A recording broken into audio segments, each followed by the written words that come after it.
Hi friends, welcome back to my channel. Previous வீடியோவில் முருகனின் 3ஆம் படை வீடு மற்றும் 4ஆம் படை வீடு பற்றி பார்த்துருப்பீங்க. இந்த வீடியோவில் முருகனின் 5ஆம் படை வீடு பற்றி பார்க்க போகிறோம்.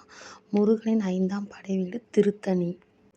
திருவள்ளூர் மாவட்டத்தில் அமைந்துள்ள திருத்தணி முருகனின் 5ஆம் படை வீடாகும். இங்கு முருகன் வேடன் குலத்தில் பிறந்த வள்ளியை மணந்ததாக புராணங்கள் கூறுகின்றன.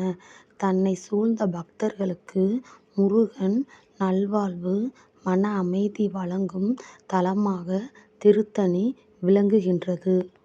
சித்திரை திருவிழாவில் தெய்வானை திருக்கல்யாணம், மாசி விழாவில் வள்ளி திருமணமும் நடைபெறுகின்றது. முருகனின் 6 படை வீடுகளில் திருத்தணியில்தான் உயரமான கருவறை கோபுரம் உள்ளது. திருத்தணியின் சிறப்பம்சங்கள்: சினம் தணிந்த தலம்.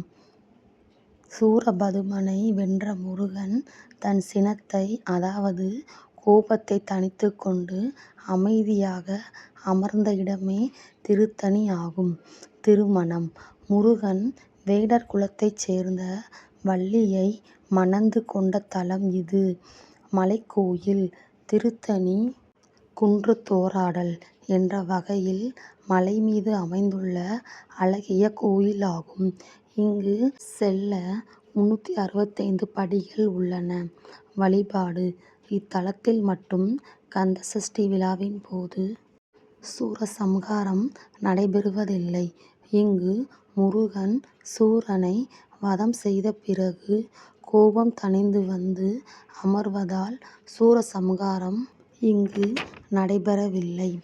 சினம் தணிந்து வள்ளியை மணம் புரிந்து மிக அமைதியாக அமர்ந்து காட்சி தரக்கூடிய தலம்தான் திருத்தணி கோவிலாகும்.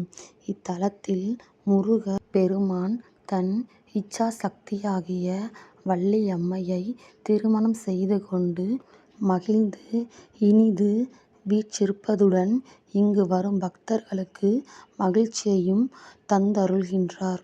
ஓகே ஃப்ரெண்ட்ஸ், இந்த வீடியோ உங்களுக்கு யூஸ்ஃபுல்லாக இருந்திருக்கும்னு நினைக்கிறேன். இந்த வீடியோ பிடிச்சிருந்தால் லைக் பண்ணுங்கள், ஷேர் பண்ணுங்கள், சப்ஸ்கிரைப் பண்ணுங்கள்.